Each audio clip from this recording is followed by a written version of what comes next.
Basta imaginar a leitura de uma manchete assim, bem daquelas que chamam a atenção mesmo, prometendo um salário inicial garantido de, sei lá, R$ 32.000. Nossa, sim. Imediatamente o cérebro da gente já projeta aquela imagem de um escritório imponente lá em Brasília, né? Exato.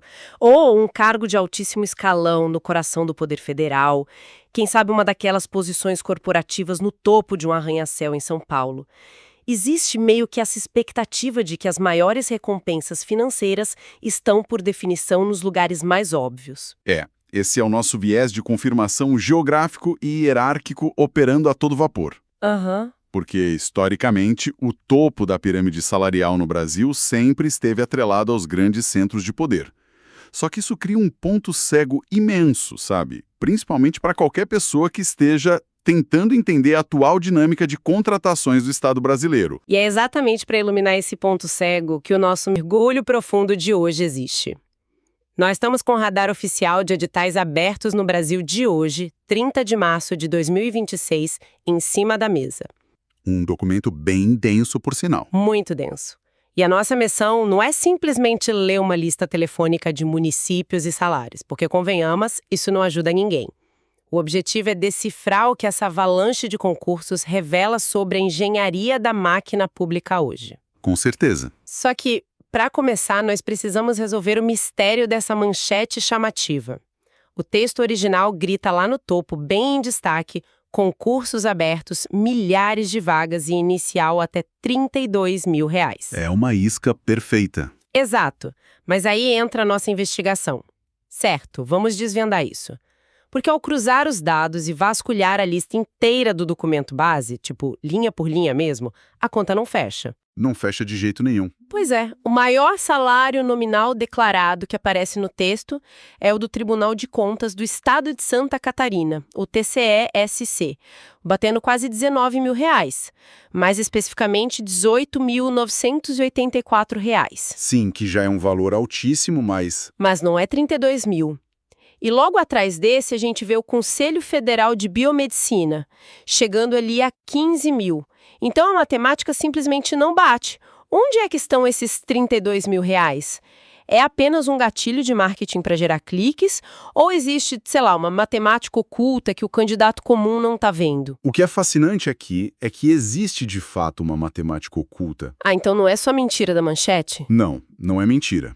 A resposta está na arquitetura financeira do serviço público, que é intencionalmente labiríntica. Labiríntica como? É que o que acontece é o seguinte: os editais são peças jurídicas super rígidas, né? E eles costumam publicar apenas o vencimento básico da carreira lá no papel. Ah, o salário base, puro. Isso. Mas o que compõe a remuneração real, aquela que pinga de verdade na conta do servidor no fim do mês, é um ecossistema à parte. Tipo os famosos penduricalhos. Exatamente. Estamos falando de verbas indenizatórias, adicionais de qualificação, auxílio alimentação que, olha, em alguns tribunais ultrapassa os R$ 2.000 brincando. Caramba! Sem falar em gratificações de desempenho e progressões que já acontecem logo nos primeiros anos. Então, muitas vezes, a manchete jornalística soma o topo da carreira ou projeta o acúmulo máximo de todas essas rúbricas legais para chegar nesse número mágico dos 32.000. Entendi, o que acaba sendo uma armadilha dupla para quem está focado nisso. Por que você diz isso? Porque ao focar apenas nessa caça ao unicórnio dos R$ 32.000, a atenção é totalmente desviada do que realmente importa no documento. A verdadeira revolução desse radar de março de 2026 não está no teto salarial imaginário, mas no piso, na base territorial das vagas. Ah, sim. A capilaridade das oportunidades. Isso. Quando a gente olha para a quantidade absoluta de posições abertas, tem uma área que simplesmente devora todas as outras, que é a segurança pública. E, os números não são apenas grandes, né? Eles contam uma história muito clara sobre a transferência de responsabilidades no Pacto Federativo Brasileiro hoje. Para dimensionar isso para nossa audiência, os dados mostram verdadeiros colossos estaduais contratando agora. Sim, os números são absurdos. A Polícia Penal de São Paulo, por exemplo, tem 1.100 vagas abertas de uma tacada só. pagando na casa dos R$ 4.600. A Polícia Militar de Alagoas abriu 1.060 vagas e lá os salários podem cruzar a barreira dos R$ 11.500. É muita gente de uma vez. Muita gente. Mas, honestamente, concursos estaduais gigantes assim sempre existiram. O que realmente salta aos olhos nesse documento é a proliferação desenfreada das guardas civis municipais, as famosas GCMs. É verdade. Elas estão abrindo concursos como se fossem uma franquia de fast food se espalhando pelo interior do país. Uma rede que não para de abrir filiais. Se conectarmos isso com o quadro geral, essa é, sem dúvida, a mudança de paradigma mais agressiva da última década na segurança. É mesmo. Com certeza, porque até muito pouco tempo atrás, a Constituição de 88 era interpretada de uma forma onde a segurança pública ostensiva era quase um monopólio dos governos estaduais. Através das polícias militares, no caso. Exato. O município cuidava, sei lá, do trânsito, da praça e do patrimônio físico da prefeitura. Mas a realidade das ruas atropelou essa divisão teórica. E a lista de editais prova isso de um jeito inegável. Nós temos capitais agindo, claro, como Manaus, com 590 vagas, e Maceió, com 50 vagas imediatas, mas a capilaridade vai muito além das capitais. Vai para o interior profundo, né? Muito profundo. Olha só, Limoeiro, lá em Pernambuco, pagando R$ 1.800 mais gratificações. Barão de Cocais, em Minas Gerais, com 48 vagas e salário acima de 2.600. Morada Nova, no Ceará. Cataguases. Há uma interiorização impressionante da segurança armada. O nível é impressionante mesmo. Mas espera, tem uma coisa que me deixa curiosa. Se essas cidades pequenas já sofrem tanto para pagar a folha de pagamento básica da prefeitura, como é que elas estão financiando corporações de segurança inteiras? Tipo, com treinamento, viaturas, armamento, previdência especial. Pois é. Aí que entra a pressão política e o que a gente chama de financiamento cruzado. Explica melhor isso. Pensa assim, o cidadão comum não vai cobrar o governador do estado lá na capital quando ocorre um assalto na rua da casa dele. Ele bate na porta da prefeitura. Ah, o prefeito é quem está ali na linha de frente, né? Exatamente. Os prefeitos perceberam que ter uma força de segurança própria, visível na rua, se tornou o maior capital político possível em nível local. Faz sentido. E para financiar tudo isso, o governo federal passou a criar linhas de crédito e repasses específicos do Fundo Nacional de Segurança Pública diretamente para os municípios que estruturam suas próprias guardas. Entendi. Então o dinheiro desce direto para eles. Isso muda completamente a equação de quem sonha com a carreira policial hoje, não é? Totalmente. Pense na logística da vida real de um candidato. Antes, o indivíduo do interior precisava competir com 100 mil pessoas num concurso gigante da PM. Aí passar, ir para a academia de polícia lá na capital e ainda correr o enorme risco de ser destacado para uma área metropolitana violentíssima e caríssima para se viver, super longe da família. Uma mudança de vida brutal. Brutal. Hoje, essa mesma pessoa tem a chance de vestir uma farda, ter o porte da arma, a mesma estabilidade e patrulhar as ruas da sua própria cidade, perto de casa, com um custo de vida infinitamente menor. É uma repactuação inteira da carreira policial no Brasil. É fascinante, só que toda essa municipalização super acelerada cria um efeito dominó no orçamento das prefeituras. Porque se a prefeitura agora gasta rios de dinheiro estruturando a própria polícia, essa conta vai colidir com o setor mais caro e complexo que o município já é obrigado a gerenciar. A saúde pública. A saúde pública. E ao analisar as vagas da saúde neste documento de março, olha, parece que estamos olhando para países completamente diferentes coexistindo dentro do mesmo território. A disparidade é gritante. Demais. A discrepância de como se contrata e remunera médicos e enfermeiros hoje beira o caos. Os extremos são fascinantes de observar. A saúde é a ferida aberta da administração pública municipal, né? As soluções que a gente vê espalhadas nesses editais são basicamente tentativas desesperadas de garantir que os postos de atendimento e hospitais não fechem as portas. Olha esses exemplos que eu separei. De um lado, o documento mostra a cidade de Lavras, em Minas Gerais, oferecendo salários que começam modestos no papel, mas podem alcançar quase R$ 16 mil. Um valor excelente. Sim. Macaé, no Rio de Janeiro, tem 191 vagas encostando ali nos R$ 11.000. Mas aí entra Sorocaba, uma cidade gigante no interior de São Paulo, e eles rompem totalmente com a lógica do salário fixo mensal. Sorocaba foi para outro caminho. Eles estão contratando por hora. Pagam de R$ 23 a R$ 108 a hora trabalhada. Isso seria meio que a uberização do serviço público. O termo é forte, mas é uma adaptação ao comportamento do mercado médico atual. Como assim? Profissionais de saúde altamente qualificados hoje em dia muitas vezes fogem daqueles vínculos engessados, sabe? Aquela coisa de 40 horas semanais com dedicação exclusiva num lugar só. Ah, sim, porque eles faturam mais fazendo plantões variados. Exato, eles faturam muito mais no setor privado ou montando as suas próprias escalas malucas em múltiplos hospitais. Sorocaba entendeu isso. Entendeu que, para não ficar sem médico, precisava oferecer a flexibilidade de horário que o mercado privado já oferece. Flexibilidade para o profissional montar a própria agenda. Isso. Já cidades como Macaé e Lavras usam a força bruta do dinheiro mesmo, oferecendo tetos altíssimos para tentar convencer o profissional a criar raízes lá na cidade. Mas existe um nível de exigência técnica que acompanha todas essas cifras, né? Além das prefeituras, o radar mostra editais ultra específicos que me chamaram a atenção. Tipo a saúde da Polícia Militar de São Paulo, com 36 vagas, encostando nos R$ 10.000, ou a Secretaria de Estado de Saúde de Goiás, a SESGO, buscando 50 profissionais, também na faixa dos R$ 10.000. O nível aí é outra história. O nível de profundidade cobrado por bancas como a FGV e a VUNESP nessas provas é brutal. Não é mais apenas ler a lei seca de decoreba ou o manual de procedimentos básicos, certo? Como é que alguém sobrevive a uma prova dessas hoje em dia? Isso levanta uma questão importante sobre como o perfil do candidato mudou. O amadorismo nos concursos acabou de vez. Não dá mais para ir só na sorte. De jeito nenhum. Hoje, a banca examinadora formula casos clínicos complexos demais, eles cruzam a legislação básica do SUS com a jurisprudência recente e exigem do candidato uma resolução de problemas que simula o estresse do plantão na vida real. Nossa, é muito denso. Muito. Tentar absorver isso apenas com leitura passiva, grifando o livro, é pedir para ser reprovado. A preparação virou uma verdadeira ciência de repetição e mapeamento de padrões do que a banca gosta de cobrar. Exatamente por isso a estratégia precisa mudar urgentemente para quem está nessa luta. E a recomendação de ouro é clara.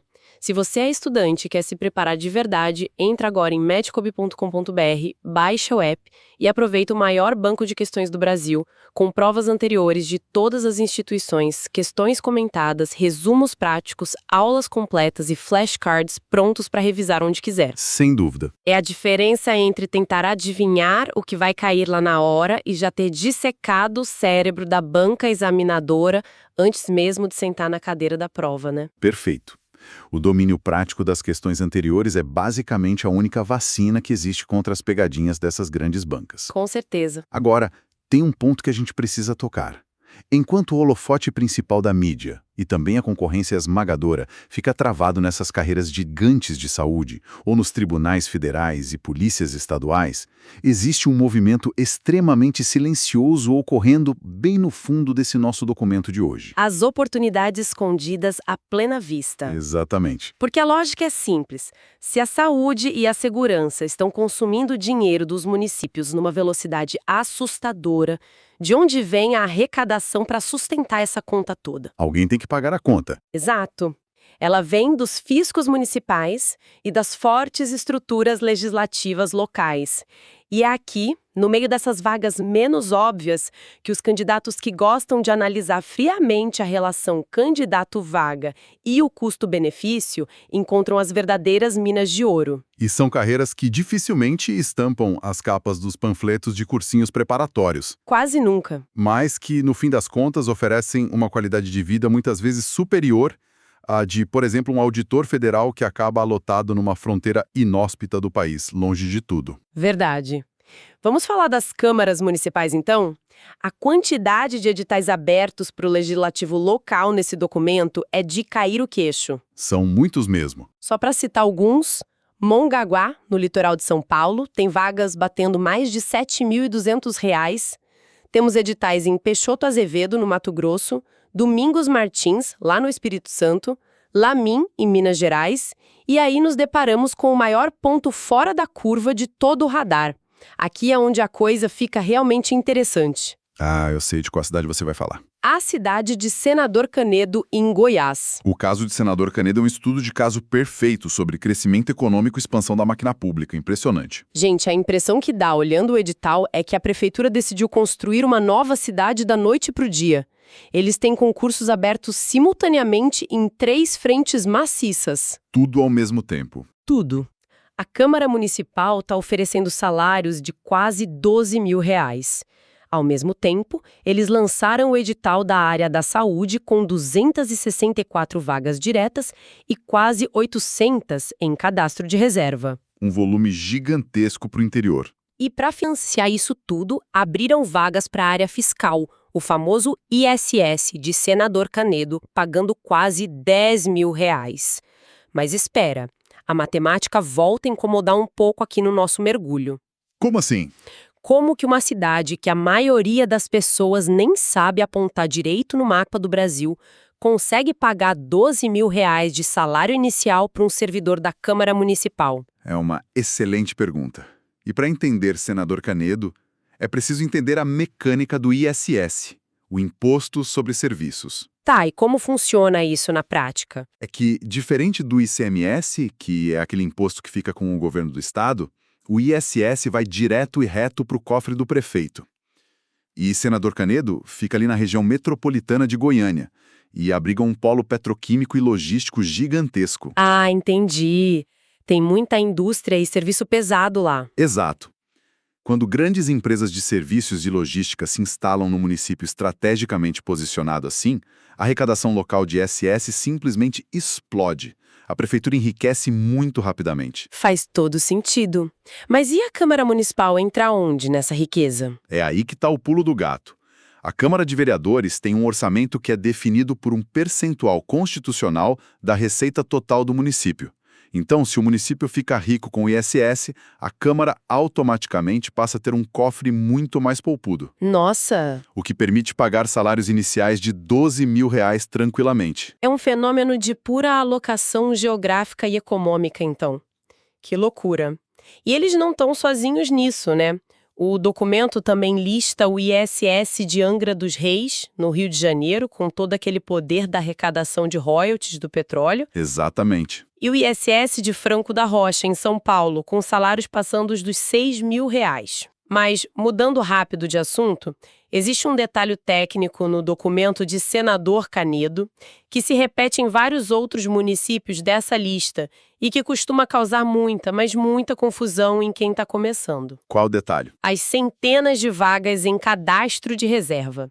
Qual é, de fato, a vantagem para a prefeitura em gastar tempo e dinheiro organizando um concurso enorme, se não for para contratar todo mundo imediatamente? É uma ótima observação. O cadastro de reserva atua como um verdadeiro amortecedor jurídico e financeiro para o Estado. Como um escudo. Isso, porque quando a prefeitura coloca uma vaga no edital como imediata, ela meio que assina uma confissão de dívida pública. Entendi, ela é obrigada a chamar. Exato. O candidato aprovado dentro daquele número de vagas imediatas tem o direito líquido e certo de ser nomeado.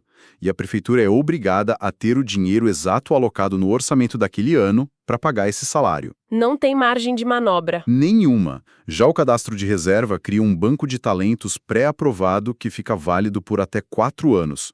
Se a economia da cidade crescer de repente, ou se vários servidores antigos se aposentarem no ano que vem, o prefeito simplesmente puxa o próximo nome da lista. E ele faz isso sem precisar gastar milhões organizando uma nova prova do zero. É flexibilidade financeira pura. Nossa, faz todo sentido pelo lado do gestor. Mas para quem presta o concurso, é um exercício brutal de paciência e especulação, né? Ficar lá esperando o telefone tocar. Com certeza. Haja ansiedade. Mas o cenário geral que se desenha nesse documento é simplesmente fascinante. A gente vê aquele candidato que estuda meses a fio, focado exclusivamente num cargo no Tribunal de Justiça, lá da capital, enfrentando uma concorrência desumana, quando ele Poderia perfeitamente mirar no ISS de Nova Ponte ou na Câmara de Pouso Alto. E viver muito melhor, diga-se de passagem. Pois é, a relação custo de vida do interior comparado com a metrópole transforma um salário de, sei lá, 6 ou 10 mil reais em um poder de compra altíssimo. É menos trânsito, custo de moradia infinitamente menor, menos estresse no dia a dia. É a troca consciente daquele glamour de ostentar um distintivo ou um crachá federal pela qualidade de vida real e tangível, né? A administração pública brasileira não diminuiu, essa é a verdade. Ela apenas se fragmentou e infiltrou todo o seu orçamento na base dos mais de 5.000 municípios do país. É a força do poder local. Só que, enquanto nós celebramos toda essa diversidade incrível de oportunidades locais e essa verdadeira caça ao tesouro pelas pequenas prefeituras e câmaras, existe um detalhe muito sutil lá no finalzinho do documento de hoje que levanta uma sombra enorme sobre tudo que a gente acabou de discutir aqui. E se todo esse vasto ecossistema local estiver simplesmente com os dias contados? Olha, essa é a leitura de longo prazo mais importante que podemos fazer aqui hoje, sem dúvida. O documento destaca, lá na sua seção de editais unificados, o concurso unificado do Rio Grande do Norte, que está sendo gerido pelo Instituto Avalia, oferecendo 175 vagas. Mas por que esse concurso em específico muda o jogo? Porque, assim, concursos estaduais sempre existiram, né? Sim, sempre existiram. Mas a palavra-chave aí é unificado. Ah, Nós vimos muito recentemente o governo federal implementar o concurso nacional unificado, aquele que ficou conhecido como o famoso Enem dos concursos. sim, que juntou tudo. Exato, consolidando dezenas de órgãos em uma única prova aplicada no mesmo dia em todo o país. Agora, a gente vê estados inteiros como o Rio Grande do Norte trilhando exatamente o mesmo caminho da unificação estadual. O que acontece se essa tendência forte de buscar eficiência e corte de custos descer de vez para a esfera municipal? Seria o fim das bancas locais. Exatamente. Pense no impacto profundo disso. Hoje, a Câmara de Lamim ou a Prefeitura de Domingos Martins contratam uma banca regional pequena. Essa banca formula perguntas que muitas vezes estão super ligadas à lei orgânica daquele município específico. Cobram a geografia da cidade, a história do município. Isso, há uma identidade clara na seleção. Mas e se daqui a uns 5 anos o Brasil adotar um modelo engessado, onde existe apenas um exame gigantesco, nacional ou estadual, para preencher toda e qualquer vaga pública do país? Nossa, Imagina a cena. Você faz a prova no domingo e o sistema de inteligência artificial te aloca num município que tiver demanda com base puramente na sua nota de corte. é um choque de mundos gigantesco. Porque, pensando bem, por um lado acabaríamos com as fraudes locais, né? Com certeza. O fim daqueles editais obscuros feitos só para aprovar o sobrinho do prefeito. E também democratizaríamos o acesso de verdade, reduzindo demais os custos absurdos de inscrição e viagem para quem não tem muito dinheiro. A eficiência econômica e logística seria imbatível. Sim, a lisura do processo ganharia muito. Ficaria muito mais transparente. Mas, por outro lado, o que acontece com a cultura do serviço público em si? É uma boa pergunta. O Brasil é um continente, não é um país pequeno. As necessidades de um auditor fiscal lá no interior do Amazonas são drasticamente diferentes das necessidades de um fiscal que trabalha no Porto de Santos ou mesmo no polo petroquímico de Senador Canedo que a gente acabou de falar. Realmente, são realidades completamente distintas. Completamente. Quando a gente padroniza a porta de entrada como uma única matriz de conhecimento genérica para todo mundo, corremos o risco seríssimo de engessar a administração pública, de apagar as particularidades locais que, no fim das contas, fazem a gestão municipal funcionar de verdade. É a velha e eterna batalha entre a padronização fria dos números e a manutenção da identidade local. O concurso unificado no Rio Grande do Norte pode ser apenas um teste isolado por enquanto, mas definitivamente aponta, né? Mostra como o Estado vai se comportar nessa próxima década de seleções. Com certeza. E essa é, para mim, a grande provocação para digerirmos hoje. Então, o que tudo isso significa para quem nos ouve? Olha, eu diria que a leitura atenta dos dados sempre revela o movimento das peças no tabuleiro antes que o jogo termine. Quem sabe ler o cenário, larga na frente. Perfeito. Nós começamos a nossa análise de hoje tentando encontrar o bilhete premiado daqueles R$ 32 mil que a manchete lá do início prometia. E acabamos descobrindo que o verdadeiro prêmio, na verdade, está escondido na engenharia financeira das guardas civis municipais que não param de crescer pelo interior. E não vão parar tão cedo. Nas prefeituras ricas em imposto sobre serviços, que contratam auditores a peso de ouro para manter os cofres cheios. E, claro, nas câmaras legislativas que transformam pacatas cidades do interior em pequenos eldorados de estabilidade financeira. O mapa do tesouro está todo lá no documento, basta a pessoa saber olhar para além do letreiro brilhante da notícia. Exatamente. A recomendação fica para continuarem curiosos, questionando as obviedades das grandes manchetes, lendo sempre as entrelinhas e buscando entender de verdade os mecanismos invisíveis que movem a nossa sociedade. Foi um excelente debate. Até a próxima investigação.